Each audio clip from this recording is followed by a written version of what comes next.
എല്ലാവർക്കും RJ's mind power ട്രെയിനിങ്ങിലേക്ക് സ്വാഗതം.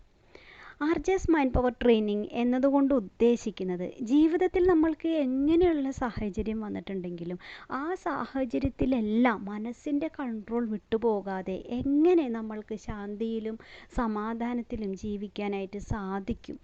അതാണ് ഇതിലൂടെ ഈ RJ's മൈൻഡ് പവർ ട്രെയിനിങ് എന്ന യൂട്യൂബ് ചാനലിലൂടെയും ഞങ്ങളുടെ സ്പിരിച്വൽ കൗൺസിലിങ്ങിലൂടെയും ഞങ്ങൾ ലക്ഷ്യമാക്കുന്നത്. അപ്പോൾ നമ്മൾക്ക് എങ്ങനെയാണ് നമ്മൾ മനഃശക്തി ഉള്ള ആളാണോ, അല്ലെങ്കിൽ എങ്ങനെയാണ് നമ്മൾ ഏതൊരവസരത്തിലും സമാധാനത്തോടു കൂടി ജീവിക്കേണ്ടതിന്, അതിന് നമ്മളിൽ എന്തെല്ലാം ശക്തി വേണം, എന്തെല്ലാം ഗുണങ്ങൾ വേണം എന്നുള്ള കാര്യമാണ് ഈ വീഡിയോയിൽ പറയുന്നത്. അത് പറയുന്നതിനേക്കാൾ മുന്നേ തന്നെ ഞാൻ BK മീര സിസ്റ്റർ, അതെൻ്റെ ഗുരുവാണ്. ഞാൻ എൻ്റെ മനസ്സിൽ ഇത്രയും നല്ല കാര്യങ്ങൾ എനിക്ക് പറഞ്ഞു തന്നതിന് ഞാൻ നന്ദിയോടെ സ്മരിക്കുകയാണ്. ആദ്യം നമ്മൾക്ക് വേണ്ടത് സഹനശക്തിയാണ്. സഹനശക്തി എന്ന് പറഞ്ഞിട്ടുണ്ടെങ്കിൽ നിവൃത്തികേട് കൊണ്ട് സഹിക്കുക എന്നല്ല അർത്ഥമാക്കുന്നത്.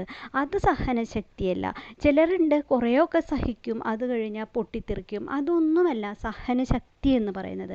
നമ്മൾ മനസ്സിലാക്കിക്കൊണ്ട് സഹിക്കുക എന്നുള്ളതാണ്.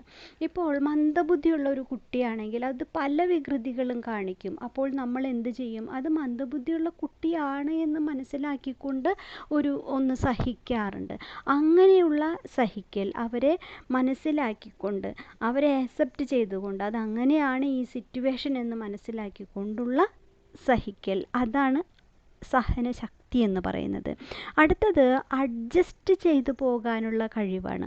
ഏത് സാഹചര്യത്തിലും ജീവിച്ച് പോകുവാനുള്ള നമ്മുടെ ശക്തി, അഡ്ജസ്റ്റ് ചെയ്യാനുള്ള ശക്തി. ഏത് കാലാവസ്ഥ വന്നാലും എത്ര തരത്തിലുള്ള ജനങ്ങൾ നമ്മൾ ഇടപഴകി ജീവിക്കേണ്ടി വരുമ്പോഴും എല്ലാം നമ്മൾ അവരോട് അഡ്ജസ്റ്റ് ചെയ്തു പോകുവാനുള്ള ശക്തി. പക്ഷേ ഈ സഹനശക്തിയും അഡ്ജസ്റ്റ് ചെയ്യാനുള്ള ശക്തിയും നമ്മൾക്കുള്ളപ്പോഴും നമ്മൾ ഒന്ന് തിരിച്ചറിയണം, അവർ നമ്മളെ ചൂഷണം ചെയ്യുന്നുണ്ടോ. ഈ സാഹചര്യങ്ങൾ അല്ലെങ്കിൽ നമ്മുടെ കൂടെയുള്ള ആളുകൾ അവരെല്ലാം നമ്മളെ ചൂഷണം ചെയ്യുന്നുണ്ടോ. നമ്മുടെ ഇത്ര നല്ല ശക്തികൾ നമ്മൾക്കുള്ളത് കൊണ്ട് തന്നെ അത് ചൂഷണത്തിന് നമ്മൾ വിധേയമാകുന്നുണ്ടോ എന്നുള്ളൊരു തിരിച്ചറിവും കൂടി നമ്മൾക്ക് വേണം. അതാണ് തിരിച്ച് അറിയാനുള്ള കഴിവ് എന്ന് പറയുന്നത്. എവിടെ നമ്മൾ സഹിക്കണം, എവിടെ നമ്മൾ അഡ്ജസ്റ്റ് ചെയ്യണം എന്നുള്ള കഴിവ്, അത് തിരിച്ചറിയാനുള്ള കഴിവും നമ്മളിൽ ഉണ്ടായിരിക്കണം. അതേപോലെ അത് നിർണ്ണയിക്കാനുള്ള ശക്തി. നമ്മൾക്ക് ചിലപ്പോൾ മനസ്സിലാകും ഇത് ചൂഷണം ചെയ്യപ്പെടുന്നുണ്ട് എന്ന് മനസ്സിലാകുമ്പോഴും അവിടെ ഒരു ഡിസിഷൻ എടുത്തുകൊണ്ട് മാറി നിൽക്കാനോ പ്രതികരിക്കാനോ ഉള്ളൊരു കഴിവില്ലായ്മ നമ്മൾക്ക് വരാം. അത് പാടില്ല.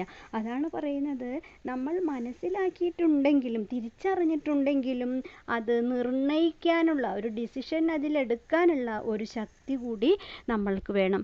അത് കഴിഞ്ഞാൽ നമ്മൾക്ക് വേണ്ടതെന്നാണ് പവർ ടു ഫേസ്. ഏതൊരു സാഹചര്യത്തെയും ഫേസ് ചെയ്യാനുള്ള ധൈര്യം ഉണ്ടായിരിക്കണം. അതാണ് പവർ ടു ഫേസ് എന്ന് പറയുന്നത്. പിന്നെ ഉൾവലിയാനുള്ള ശക്തി. നമ്മൾ ചില ആളുകളുണ്ട് എല്ലാ കാര്യത്തിലും പോയി ഇടപഴകും, എല്ലാത്തിനും അഭിപ്രായങ്ങൾ പറയും. അങ്ങനെ പാടില്ല. ചില സമയത്ത് നമ്മൾ ഇൻട്രോവേർട്ട് ആകേണ്ടതായിട്ട് വരും. അവിടെ നമ്മൾ എവിടെയാണ് ഉൾവലിയേണ്ടത് അവിടെ ഉൾവലിയാനും സാധിക്കണം. പിന്നെ തയ്യാറാകാനുള്ള ശക്തി. തയ്യാറാകാനുള്ള ശക്തി എന്ന് പറഞ്ഞിട്ടുണ്ടെങ്കിൽ നമ്മുടെ ലൈഫ് എന്ന് പറയുന്നത് ഏത് നിമിഷവും നമ്മളെ വിട്ട് പോകുന്നതായിരിക്കും, അല്ലേ, നമ്മുടെ ജീവൻ എന്ന് പറയുന്നത്. അപ്പോൾ നമ്മൾ ഏത് സമയത്ത് വേണേലും നമ്മളോ നമ്മുടെ പ്രിയപ്പെട്ടവരോ മരിക്കാവുന്നതേ ഉള്ളൂ. അപ്പോൾ അതിനെ അഭിമുഖീകരിക്കാൻ തയ്യാറായിട്ടിരിക്കുക. അപ്പോൾ നമ്മളൊരു യാത്രയ്ക്ക് പോവുകയാണെങ്കിൽ നമ്മുടെ കയ്യിലുള്ള നല്ല ഡ്രസ്സ്, നല്ല ഓർണമെൻറ്റ്സ്, നല്ല സൂട്ട് കേസ്, ഇതെല്ലാം ആയിരിക്കില്ലേ നമ്മൾ പോകുന്നത്. എല്ലാം നല്ല വസ്തുക്കളായിരിക്കും നമ്മൾ കൊണ്ടുപോകുന്നുണ്ടായിരിക്കുക. അതേപോലെ നമ്മൾ എപ്പോൾ ഈ ദേഹം വിട്ടു പോകുമ്പോഴും നല്ല നല്ല സംസ്കാരങ്ങളായിരിക്കണം കൊണ്ടുപോകേണ്ടത്.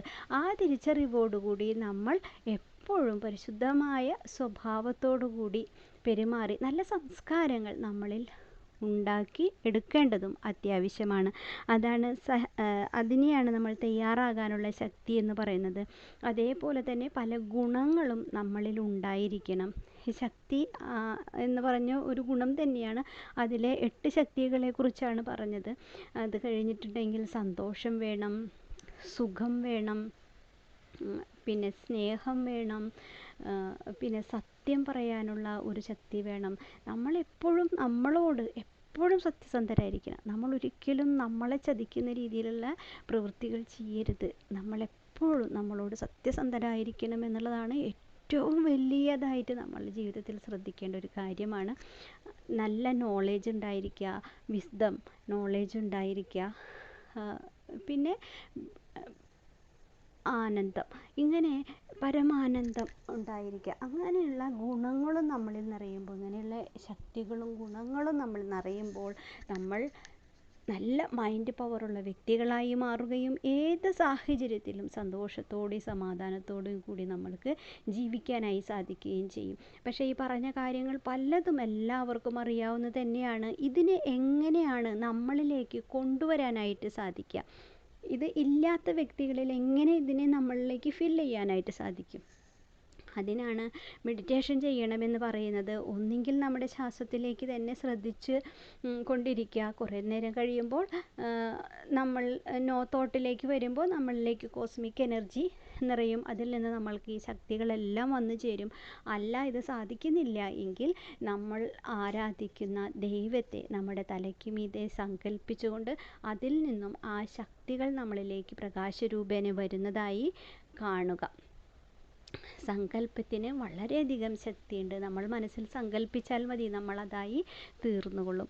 എല്ലാവർക്കും ശുഭദിനം നേരുന്നു. Thank you so much.